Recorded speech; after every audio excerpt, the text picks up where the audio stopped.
I remember my first concert, like real concert at First Ave was L7. Do you guys Oh, remember wow. Oh, L7? yeah. And I remember like them coming on stage and the screen going up and the smoke, and they had like Mm. these horns on their head that lit up, and I was like, I want to be on stage. Nice. Welcome to the Back Catalog Listening Party, your weekly musical happy hour where musicians pick an album from their back catalog and tell the stories behind their favorite tracks in front of a live online audience. This week we talk with indie folk songwriter Molly Dean about her 2016 album, The Natural Minor. We look at crazy pictures of the recording's sound waves and talk about the early influence of punk rock band L7 and why it takes her 10 years to make an album.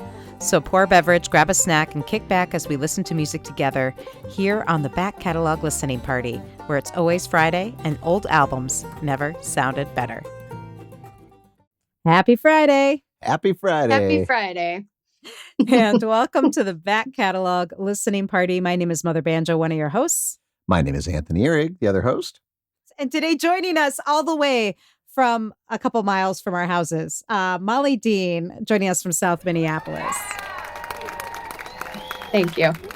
Love that. And we are so excited to have her on the show. And folks are right on time, joining the party, ready to party. Wiley joining us from Northern Virginia, Margarita in hand. Hey, Wiley. Hello.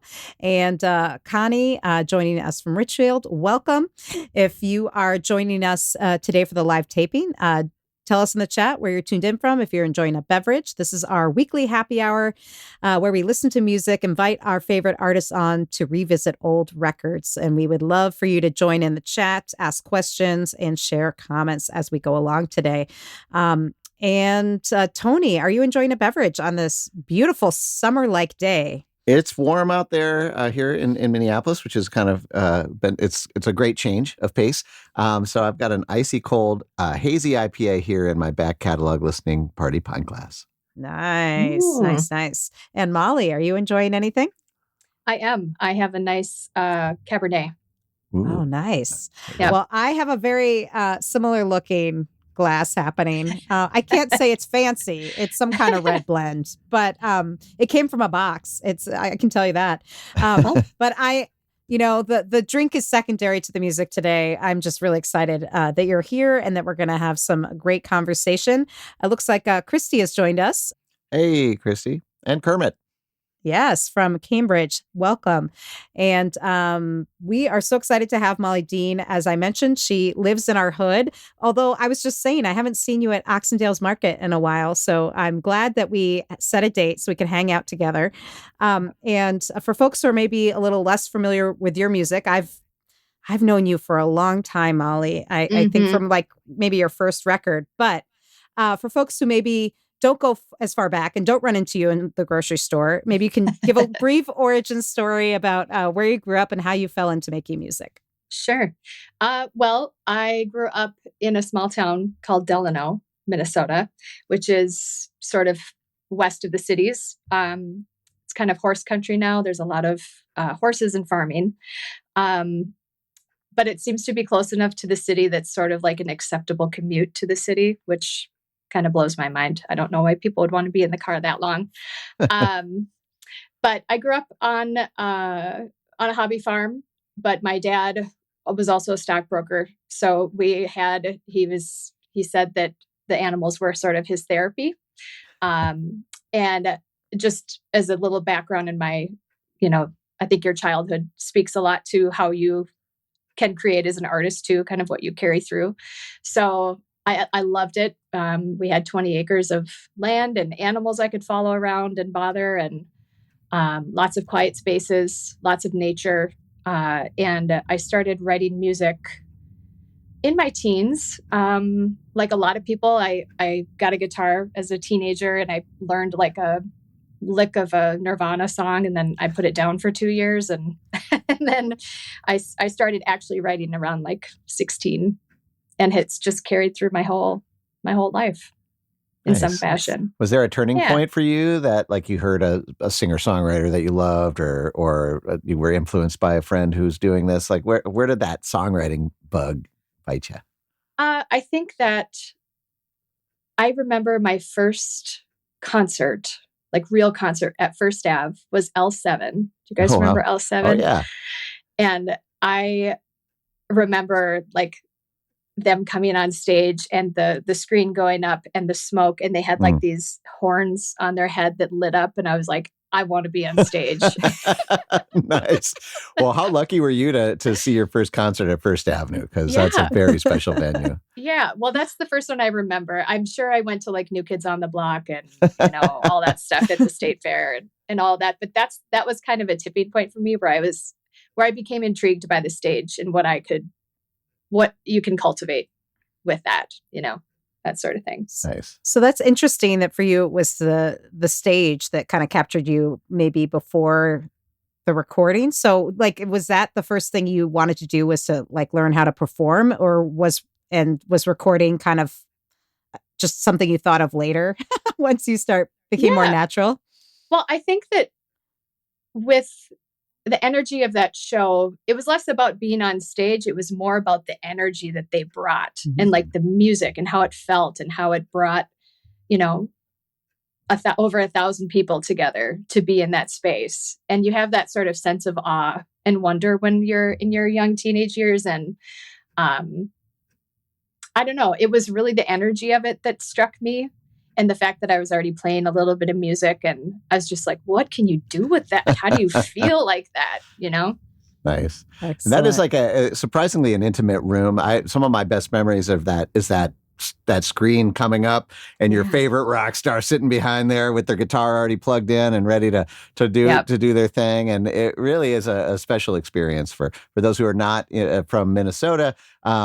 You might know First Avenue from Prince's Purple Rain movie. It's just an iconic venue, and what a great lineage there for your inspiration. Yeah, definitely. Yeah. Well, a few more folks joining the party. Chris is enjoying Twin German Pills from Summit Brewery. And Nice. Emily says, yay for Molly. She's my favorite lyricist. So we can't wait to dig into some of these songs with Molly. And the album that you picked to feature on today's show is called The Natural Minor. It was, I believe, your last record before. I know you just put out a new one, but which means, kind of a big gap, like 9 years or something. But tell us a little bit about why you wanted to revisit this record today. Well, I think that this was my last solo record. I did put out 2 records with other projects in the interim, but the solo records seemed to take a decade. Like the solo record before was in 2005, and the solo record before was not quite 10 years, but I just love this. I love this record, The Natural Minor. I feel like it was really a turning point in sort of exploring sounds and collaboration in a different way. There was a ton of people involved with this musically, and I don't know, I just approached it in a way that I hadn't before. So it was really fun to have this opportunity to do this in this fashion. So awesome. Thank you. Excellent. Well, we are really excited. So we're going to dig right into the record. And the first track that you picked to feature is called Fire Burned Bright. Is there anything you want to say about the song before we take a listen? This was actually one song that I don't know if you probably are not super familiar with my writing style or how I approach, but this was one that I did where I actually started with the title first, which I never usually do. And I tried to apply a different sort of writing style to it. So kind of like a prompt, a songwriting prompt. Yeah, kind of. Is there any place that came from, this particular title? And I think I was reading something from an artist who was talking about how they approach their writing, and I was like, oh, I've never tried that in this fashion. So thought I'd give it a try, and then it ended up on the record. Awesome. Well, let's give it a spin. Yeah. This is Molly Dean, Fire Burned Bright, here on the Back Catalog Listening Party.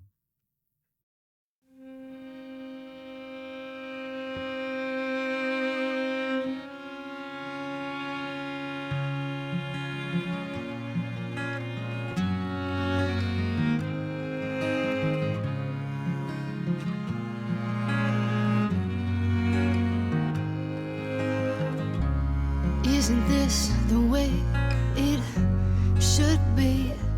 He said, your face and a cool night breeze. No, you're on the edge of time, it seems. No, you're a starry sky, the world, and you and me.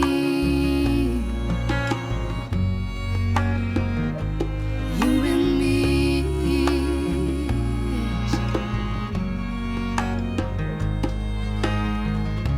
And by the fire that night they spoke of their plans. They're gonna run off together and explore ancient lands. Oh, the fire burned bright, they will light their great plans. Oh, the fire burned bright, they will light their great plans. Oh, this feeling you wanna understand.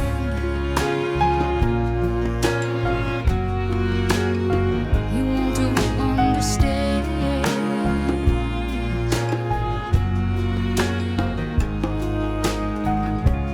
Racing off back to her house at the break of dawn, sleeping under her sheets before her mother knows she's been gone.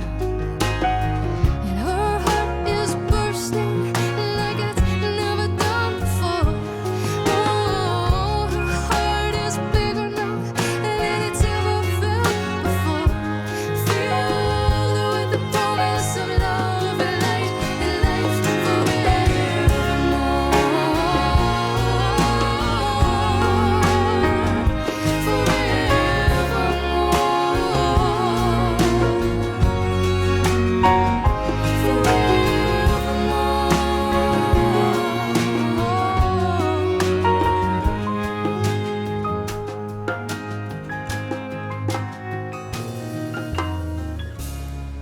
He is sitting on the edge of a stony riverbed with the orange sun rising in the memory of what she said. Oh, and her sweet words become the music in his head. This innocent love in life will always be led. Always be led back to their innocence.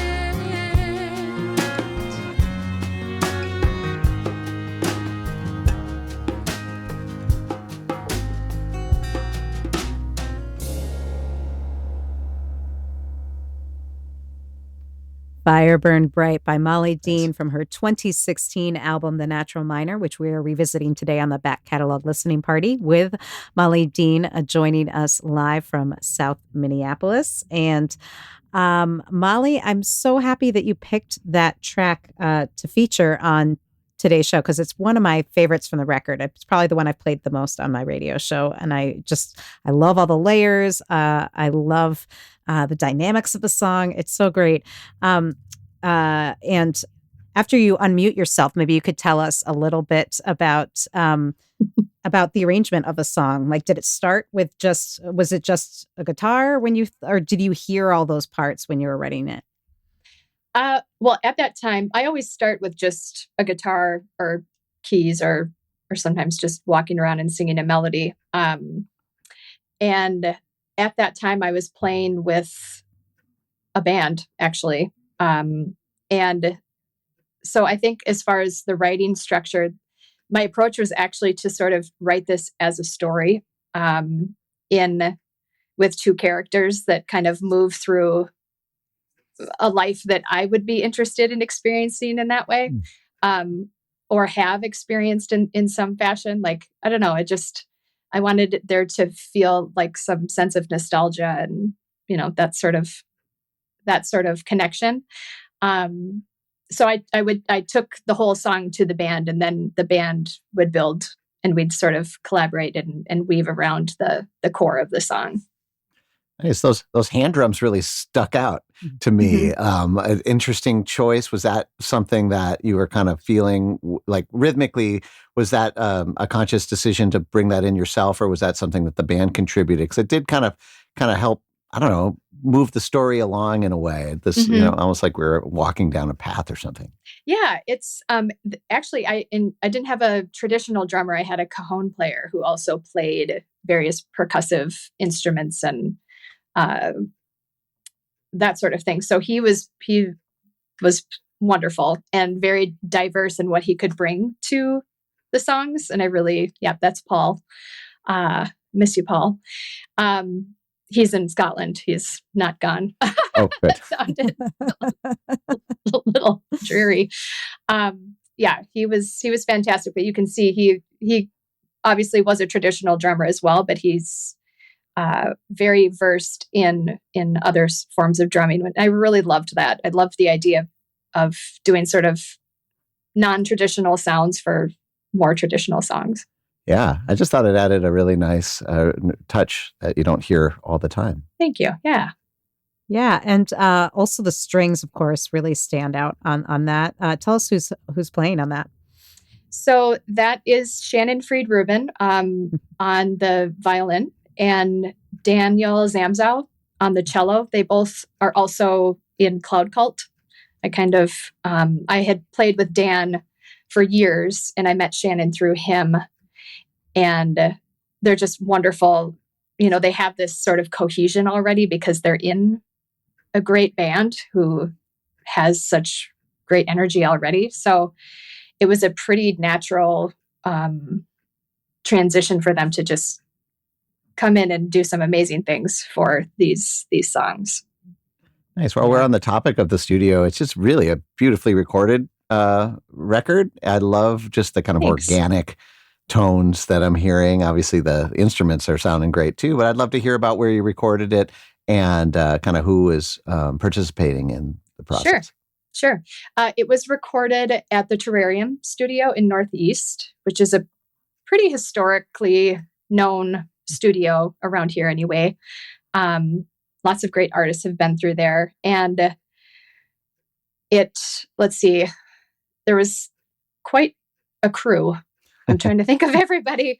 The record was produced by Dave Simonette of Trampled by Turtles, and he brought in a couple of different people outside of the core band. My band was Paul Jennings, Shannon, Dan, and then Nick played upright bass. I think we've got something of him in there too. And then, there he is.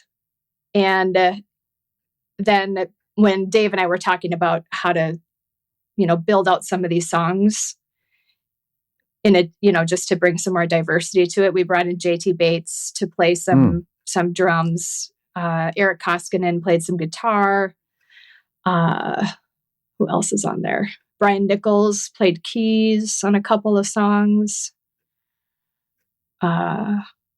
Just wow. That's kind of like I was going to say, it's like the wrecking crew of Between Cities or Minnesota, I should say. That's for sure. Because some of them are North Shore folks, but really great sounds that were assembled and captured on this recording. Really great stuff. And we should mention that as we go along today, that this album is available in physical format. So if you're liking the album as we go today, you should go to mollydean.net and order a CD or download the high-res tracks. But you need to hear it. And if you're liking it on the podcast or in the live taping here on YouTube, you're going to love it even more when you hear it. Sounds fantastic. The details just awesome. So thank you. And if you're new to this program and you're watching live, I see we have some folks out there. Definitely chime in with your questions or comments for Molly, and we'll try to get to them throughout the end of the hour. It is a happy hour after all. Hey there, would you like to be part of the live show? Well, become a member of the Back Catalog Listening Party Patreon, and you'll get a backstage pass to weekly online tapings where you can ask the artist questions and participate in the live chat with a fun community of like-minded music nerds. You'll also get a first look at upcoming guests and receive invitations to special live streams and private after parties.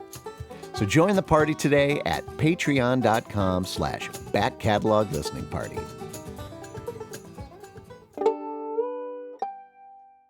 Yeah, we're going to just enjoy these tracks and talk about them. The next one that you picked to feature, Molly, is Lock and Key. Is there anything you want to say about this song?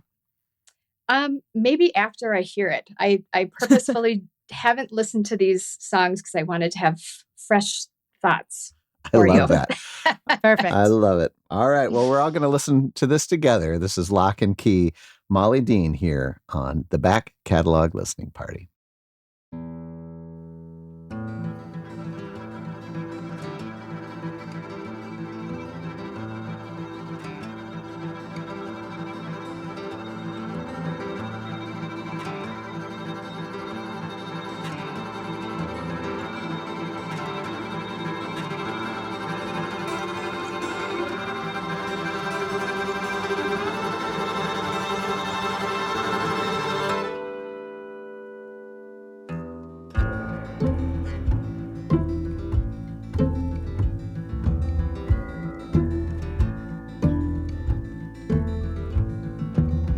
Isn't always what it seems when trying to interpret your dreams. You are always running circles round the stars. A heart is anchored in one place when fighting off an old disgrace, and the secret lies within the lock and key.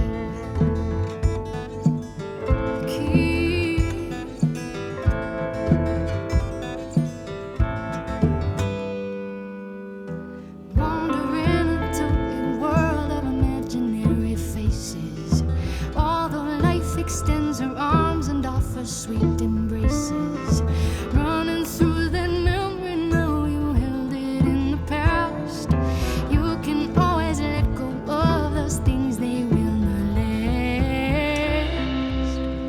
Hey, you're in it now, reminded of somehow. Give in to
All right, Molly Cool. Dean with the Lock and Key. Love that ending. So great. It was one of those moments where I'm like, is it? You know, I had that. Felt like the lock just opened or something there at the end. Yeah, That's and you awesome. don't know what's on the other side. I love how, and this was true of the first track, but I think this one even more so. Just how cinematic it feels. Like you really feel like it's immersive. It's not just that you kind of can follow the story and it musically tells it. It's like I feel like I'm there, like the creaking floor and the I don't know, Mm-hmm. everything about it is very cool. And we you were talking about how you kind of like you were recording with this whole crew of musicians, some of your bandmates as well as some kind of extra players. And then you also said it takes you a while to record a record. So like, were these songs that were tested since you were working with a core band that you had been playing on stage and kind of been working on for a while, or did they really come to their full form in the studio? That's a good question. I'd say maybe like a mix of both, because we recorded a lot of these songs I was playing live with the core band, obviously. And then in the studio, I don't know if I sent you any photos of like the setup in the main room, but we recorded a lot of this live. So just listening to this song, I just am, it takes me right back there, and I'm just hearing like the musicianship of these people and how they're listening to each other and they're pulling notes from each other, and it just has this live feeling that is so fun. I mean, I was in an isolated booth, of course, but I could see everybody. I could see everybody, like they had the big glass door, and it was so fun to just watch people interacting with each other and with the music. It was, yeah. So some of it did, like the string parts and all that we curated and cultivated before bringing it to the studio, but some things did change with the dynamic of new people, and that's always Mhm. so much fun. Like that's where the life of that is in studio recording. I'm Yeah. curious what your thoughts are after listening back. You said you hadn't listened to it in a while. What came to your mind? Um, so many things. It brought me right back to being in the studio and recording this, and it it brought me back to who I was 10 years ago in recording this. And I can hear myself sort of exploring like these lush layers and textures and finding ways to bring them together and to allow space for people to see what comes forth from them. And it's really it's really invigorating to revisit that. And I just love it. I just love that song. I love um I love that you never really know where it's going to go. I guess. Yeah. Yeah, I love that too. And it's interesting that you say you could hear yourself exploring kind of these all these different textures that are clearly going on in this recording. Because I feel like in previous recordings, you always kind of seemed interested in that, but because you had Mhm. fewer players, like some of your earlier records, you did a lot of guitar looping and things like that. It feels like you just had more tools at your disposal to like maybe you always heard it in your head, but I feel like you really kind of captured that on this recording. I think that thank you. I think that like I um it's I grew up playing classical piano, and I've always loved classical music and string arrangements, and like with the live looping like you mentioned, and I still do a lot of writing with that. But it was transitioning that into actual instruments, kind of like what you just said. So that is really, it's fun to think about that. Yeah, yeah. Well, folks are loving it. Chris said, beautiful song. Emily says, I absolutely love this album. The music is so capturing. The music leads fit so beautifully with the lyrics. I would love to know how the music or story comes to her for her songs. So I don't know if you want to use this song as an example, or if or if you want to talk about a different song. Um, Maybe, well, I think like this one in particular, I mean, I'll talk about it with any song, but I think that there are really incredible writers out there who are intentional storytellers, and they're telling a story of an experience or a situation or a place or an observation or whatever. And I feel like I tend to be more of a emotional, intuitive writer. And so I'm not telling anybody what to think. I'm just kind of offering you to see what it feels like for you and if it takes you somewhere. I've always been like that. So sometimes, like with this in particular, it feels like very moving through transitions, and I can recall some of those things specifically, but it's never really just one thing that happened that I'm going to write a story about.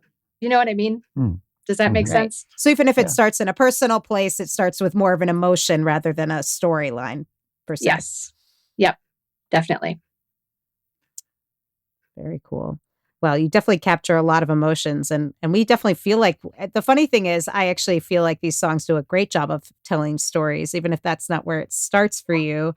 I feel like That's I'm great. going on a journey for sure. I love that. Good. Something I remark on when it comes up on the show. I'm sitting kind of behind the scenes looking at the wave files, like these are like the little spikes that you see, and a lot of people will recognize what I'm talking about. And oftentimes it's just a big rectangle of the dynamics. Like it's 3 minutes of that, and I'm looking down. I wish I could share this part of my screen, but I'm looking down and I'm seeing stories in the songs.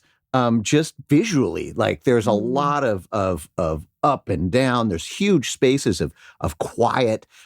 Is that something that is part of your kind of compositional process, or is that something specifically in the production of this album? Can you talk a little bit about all of that? Is that just leading into the storytelling and the? Yeah, that's a great question too, because I very intentionally want there to be space to make room for those like emotional dynamics. And like, I think space is its own instrument and should be treated with that grace and that attention in the same way that you would try to capture the sound of any other instrument. And like, you'll see, I picked these songs that we're listening to tonight because there's a lot of dynamic. Like the next song I think we're listening to is very sparse and very simple in that manner. And then if we listen to another one later, then I'm thinking of it's a whole explosion of sound. So it's kind of like the cadence of the album itself. But I also feel like, just as a writer, that's how I feel. I feel like I want to reflect that sort of emotional dynamic in. I love that you're talking about the wave file and the wavelengths of it. That's like the coolest thing. Yep. Well, it really stands out. And actually, I think I might be able to share this with folks here. 1 second here. We'll see if we can do this. And while he's pulling it up, I should just remind folks, if they're listening to the podcast version of the show, we have all the photos that we were sharing earlier from the studio sessions and all of that. If you go to the show notes at backcataloglisteningparty.com, you can see all those photos. And maybe we'll also do a screen capture of this wave file as well. I mean, so we can come on, share that is some serious dynamics range, especially, right there. and you see an actual space. That's really rare. Like, where what's it's going not on just, here? I think we're. I know. It's just not quiet. That's nothing, which is so rare in a song to really have nothing for that space of time. So yeah, I love that. That actually, I feel like that takes the confidence that not all artists have to honor the space. I think there's a feeling like, if I'm going to have a song, it's got to be filled with stuff. And it's like, at least in a recorded fashion. And I agree. I think the space before the music and what happens right before and after the space is the most interesting. Yeah. Yep. Definitely. The Back Catalog Listening Party is brought to you by EFS Publicity. Founded by veteran publicist, promoter, DJ, and musician Ellen Stanley, EFS brings an artist's perspective to the table, working to help clients get to the next level in their career. Services include national and international media campaigns, radio promotions, tour press, crowdfunding, grant writing, and more. Get a quote or set up a consultation today at efspublicity.com. Well, we got another question from Connie. She wanted to know about the cover art, and I also want to know more about this because I have this CD on my shelf, actually right next to where I am here in my studio, and this CD's been on high rotation. But I've always admired the physical package of this album and the cover art. So maybe you could tell us a little bit about who did the illustrations and kind of what the vision was for it. Sure. The album cover art itself is based on a painting that my friend Tony Gallo did, that I purchased from her many years ago. And I have always loved it. I love the rose burst, and I love the woman kind of offering that out into the world. Like, look at this beauty, look at this, look at what's around you. And I love nature, being in nature and like just the natural elements. And so I brought that painting to Michael, my friend who was doing the graphic design. And I was like, I want to use this somehow. And it's not an exact replication. The background is, we decided to put sort of a starry night behind it, behind the specific elements. And then with a very simple sort of lightweight text and all of that. But it was really based on the energy of that painting and from a friend that I love dearly. So it was really fun to be able to sort of translate that into something that I would have forever in that way. So I love that. And I also really love that. It's interesting you said she was like offering the rose burst, because when I look at it, it almost looks, maybe because of the position of her arm, it looks like she's directing it. Like she's like has some witchy powers or magic, like directing the rose burst to go forth or something. I don't know. It has a real vibe to it of like, she looks powerful. Like she might have just conjured that rose burst up herself, for all I know, Ellen, I love that. I love that. Like I haven't heard anybody's like true interpretation of what they think it looks like. So that's just me, but I love it. Yeah. It's really great. So again, if you want to check out this cover art, the best way, of course, is to buy the CD from Molly Dean. Then you can have your own personal artwork, and this painting can live on in your library. Go to mollydean.net and she will send you a copy. You can also see photos again at backcataloglisteningparty.com. All the images we've been talking about, the waveform, the cover art, and all of it. And when folks are at mollydean.net, they can also find a new album. We referenced this at the beginning of the show. You just put out a new record called Interwoven. Again, it was you're continuing the sort of every 9 to 10 years putting out a record. So this is the follow-up to the record we're talking about today. But it sounds pretty different. It's been a bunch of years. So what can you tell us about this new record? This new record, it is produced by another musician that I really admire, Sean Carey. He's a drummer in some other bands, and he has his own project and is just an incredible musician, plays multiple instruments, and is sort of a great collaborator and a sort of a quiet leader in his way. Like a good producer will pull music from more of your depths, I think, by just kind of pushing you a little bit, like, let's try it this way, or let's challenge you this way. And he did that as well. This one, I took a totally different approach. I recorded it. The Natural Minor, we recorded in 4 days at the Terrarium. This record, Interwoven, I recorded over 3 years in various studio sessions, because I wanted to take more time. I wanted the songs to breathe a little bit more. I wanted to get to know them a little bit more, and brought in some great musicians. This was a much smaller crew, just 4 of us. It's based on a lot of songs that I do a lot of live looping on. And when we recorded it, we didn't want to include any live looping. So again, it's kind of that, how do we shake these out a little bit? And how can we reimagine some things? So Excellent. Yeah. Well, it sounds great. Interwoven is the name of Molly Dean's new record. So you can pick up both the new record Mhm. And the record we're revisiting today on the back catalog listening party, The Natural Minor, and her other, even deeper in her back catalog, if you want to go back, 20 years or whatever, you can do that too. Go to Oh, God. mollydean.net, and you can do that. Also, you can check out her tour dates. But I want to get more into this music. Yeah. Yeah. So we can maybe get more of those waveforms that we were talking about. Get ready. So is there anything you want to say about this one, or do you just want to dive in? This one is a little bit more stripped down. And what was really fun is that Dave Carroll, who plays banjo for Trampled by Turtles, also hopped in on this one and played just a,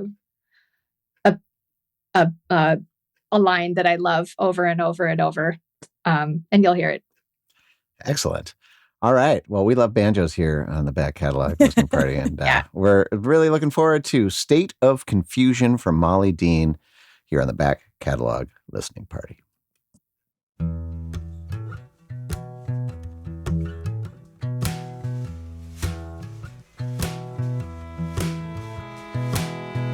Why the sudden state of confusion?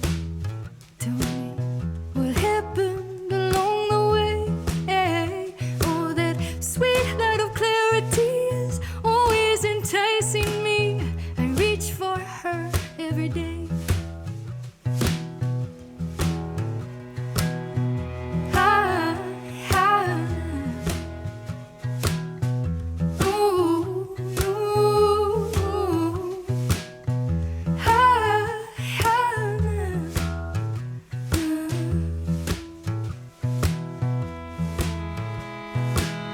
My mind wanders in too many directions at once, and I can get lost along the way. Take me now to simple days and nights where I can lay and gaze at that sky. Ooh, at that sky.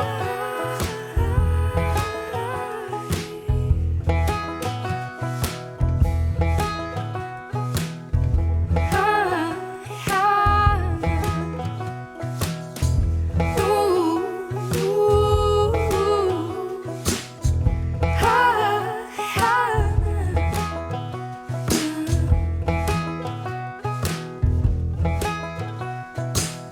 No, I'm not searching for perfection. I need to feel those tears on my face. Slow down and take a breath and give life a chance to settle into place. No, I'm not searching for perfection. I need to feel those tears on my face. Slow down and take a breath and give life a chance to settle into place. Ah, ah. Ooh, ooh, ooh. Ah, ah.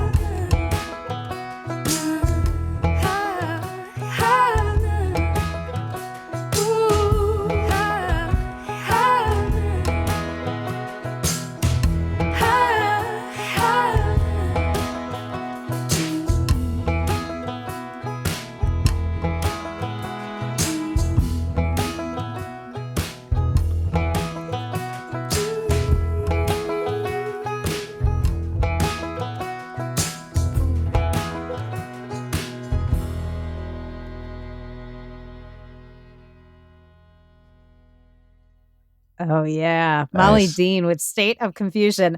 And one of the things I particularly love about, and of course, as Tony mentioned, we're both banjo fans, obviously, here on the back catalog listening party. But what I really love about the use of the banjo in that tune and the banjo in general, but it's very, it really showcases this on this track, is that banjo is, all staccato. So there's no sustained notes. So you get that space that that you don't always get as much with a guitar because it has more resonance or, longer Mhm. sustained notes. And so it really magnifies that that space until that, was it the cello came in or whatever. And it totally changed the dynamic in there. And it keeps that groove, that rhythm going, Yeah. which was just this, Mhm. for a song called State of Confusion, man, it really felt like a meditation. Yeah. Like it was Well, just, go ahead. That's the medicine. The music is the medicine to the state of confusion. That's right. Yeah. Oh, I'm feeling that today, right now in the world. Yeah, oh, yeah. The music is what's gonna heal our souls and keep us going for sure. Yes, exactly. Yeah. And Emily joined in the chat saying that sweet light of clarity is always enticing me. I reach for her every day. Lovely, and it's real true. There's some just really beautiful lyrics in there. And one of the other things I was noticing is the vocals. I'm guessing that was you doing those harmony parts. Yeah.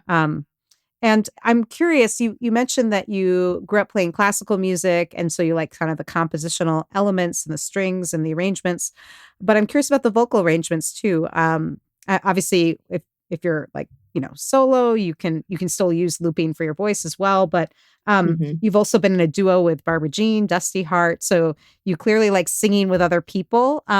Is that something, did you grow up singing with other people? Like, did you grow up singing in choirs, or where did that come into play? Yes, I was a huge choir nerd. I loved choir.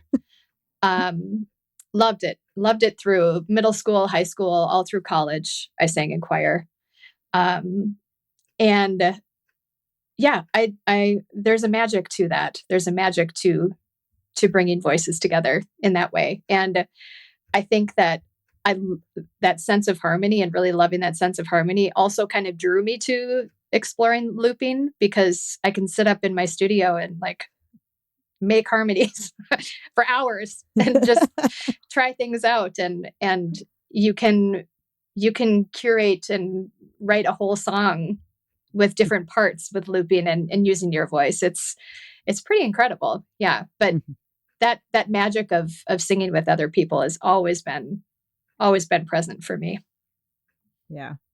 Yeah. And so when, because, this album, and all your albums have taken a while to record, I'm curious if the songs were, if it's more that you were sort of playing around with them for a while, both either in the writing process, or is it just, it takes you that long to decide, okay, I think they're ready to record. Like, when is it that you know that you're ready to start recording? Because I know some projects take longer, like your new one you said took 3 years, but this one was a quicker recording process. So, how do you know when it's ready or when you're ready to go into the studio? Yeah, that's the big question. Or is it just a matter of have I sold enough of my previous record to have the money to do it? That can't be the answer. We all know that. It's not enough money for that. Yeah. Right. I think with the natural minor, the fact that all of these songs I'd been playing with the band and for a while, it just felt like, let's take this to the studio and like, I wanted to bring Dave in to have some fresh perspective and see, do we want to, and how can we expand on what we already have, that sort of thing. And with Interwoven, with this record, I think the songs themselves, I just needed more time with them. Again, like I was still really getting to know them, and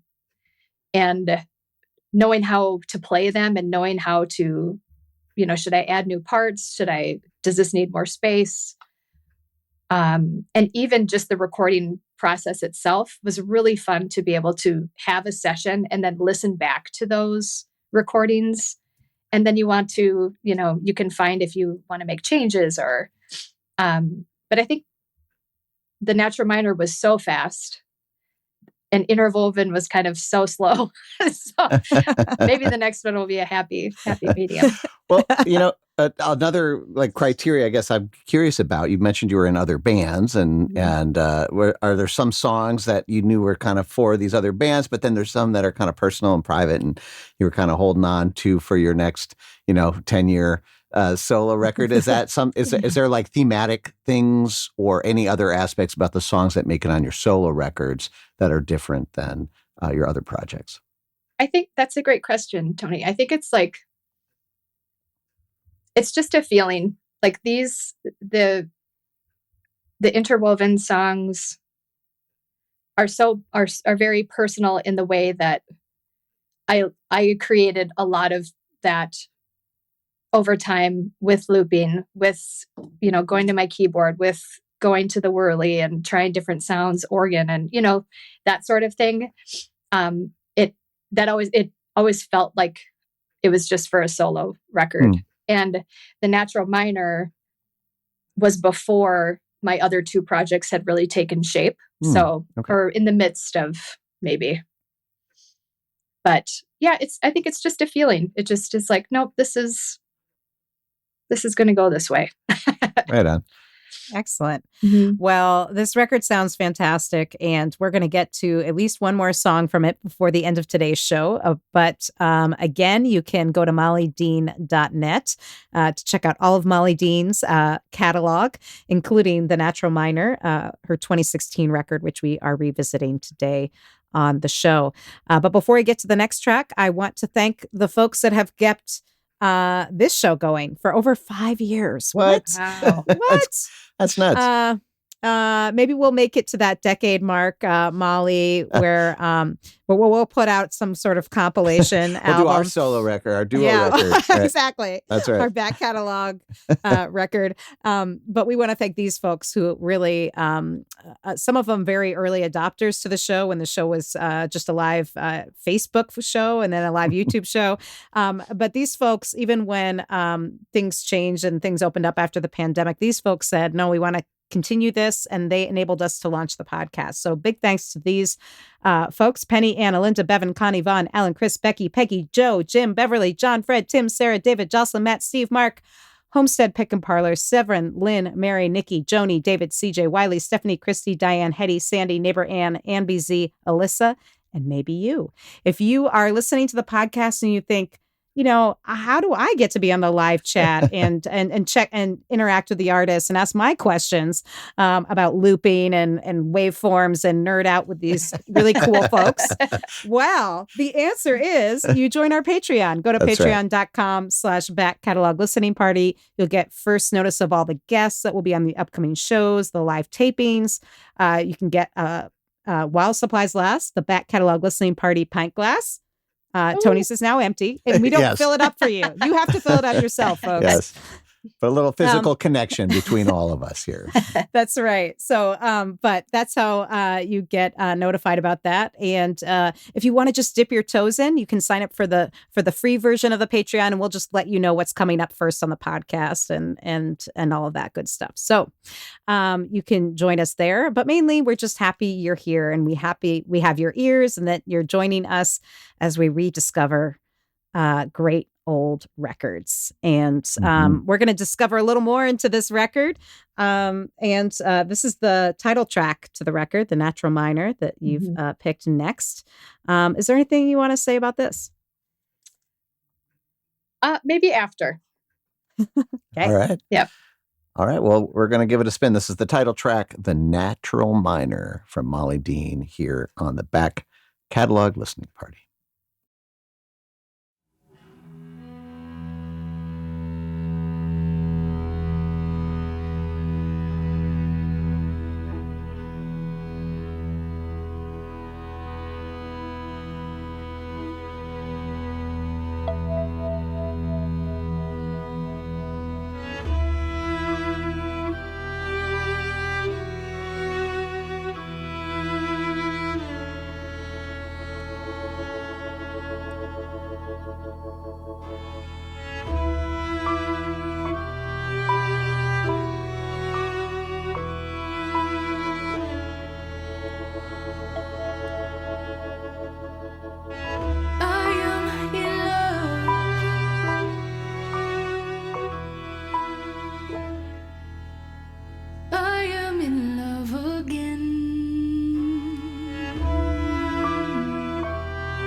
Because a major key would be too pretty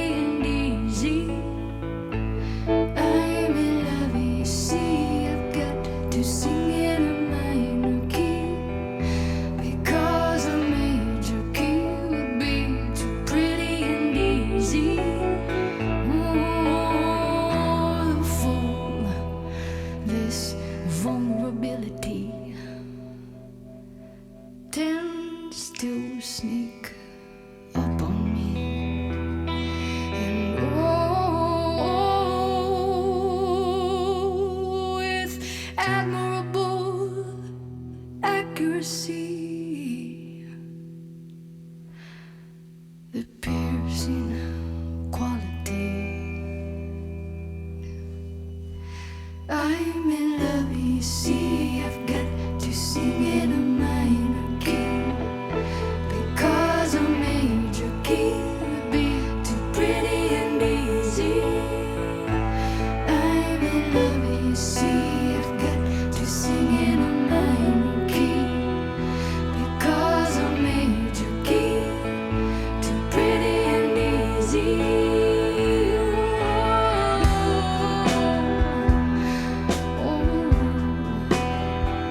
Because a major key too pretty and easy.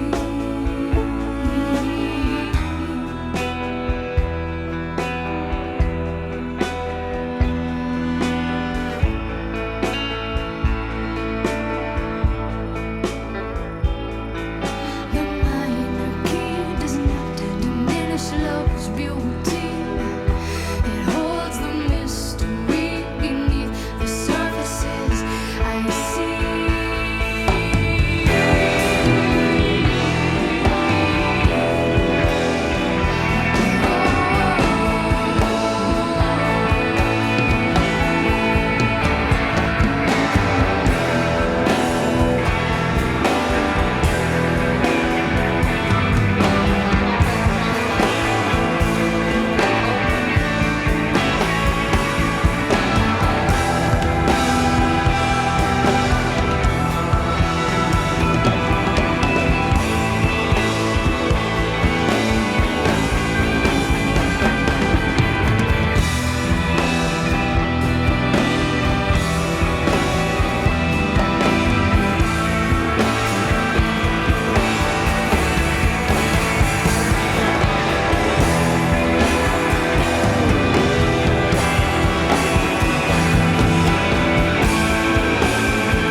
Wow. Right.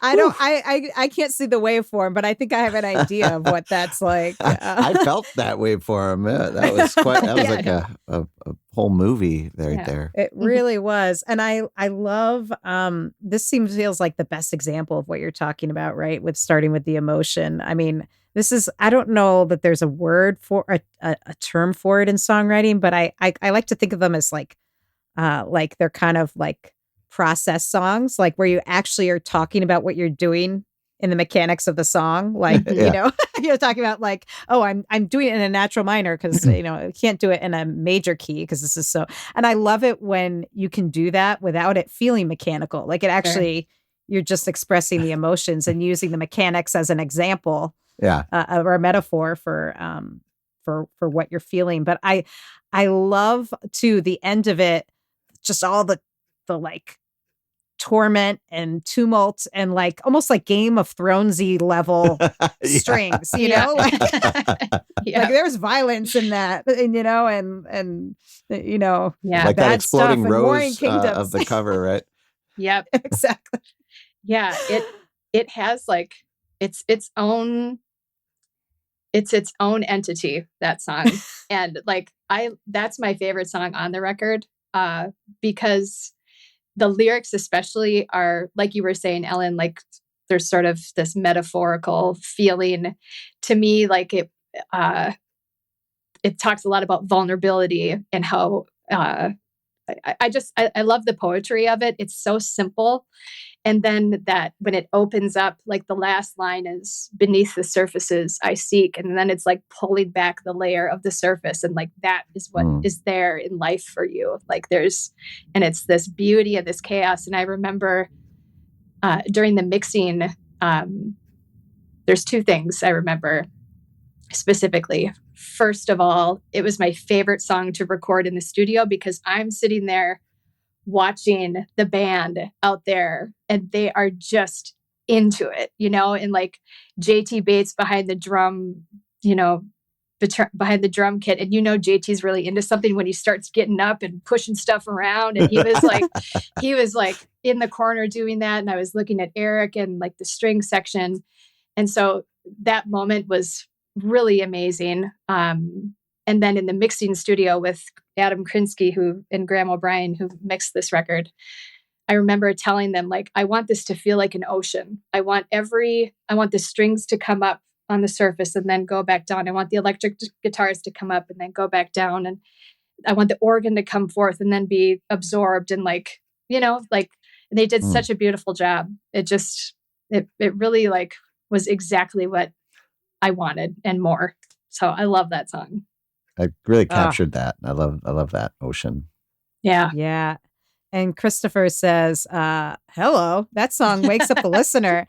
I like it when artists do that. And yeah, it really does. And I love the idea that, like, yeah, we were saying chaos and beauty and all of that stuff kind of mixed up together. 'Cause that's like the stuff of being human. And it really, it ain't easy, Yeah. But that's one of the things where music has a special place. It's one of those mediums that can convey both at the exact same time. And that is really powerful. Yeah, absolutely. Yeah. Oh man. Well, my heart has been like ripped open in the best of ways during this hour of my music. My cup is filled, even though this one's empty. Yeah. Exactly. Well, thank you so much for joining us today, Molly Dean. The Natural Miner, the album we have been revisiting today, is available if you go to mollydean.net. Of course, it's available on all the places, but you want to get it right from Molly and get the CD, get the artwork, get those high res audio files so you can hear it in all its waveform glory. And Connie says, fascinating. I always learn so much from these shows. And I do too, even artists like I've known Molly for like over 20 years. And yet I think interviewed you when this record came out for my radio show, but like, it's just such a different conversation when we're just listening to music, and time has passed and we just get to dive into the meat of the songs in a way that, and with all of you, because you all hear things that I don't. And, this is really special. So thank you for being a part of it. Yeah. And if you are out there listening to the podcast, thank you for tuning in. Check out Molly's music. And if you like the episode, definitely give it a review and give it all the stars you can, because Molly Dean's music deserves it. That's what I say. It goes a long way to actually telling the algorithms that more people should hear Molly and her music. So just giving it a like or a comment, whether you're listening on Apple Podcasts or Spotify, it really does help a lot. Yeah.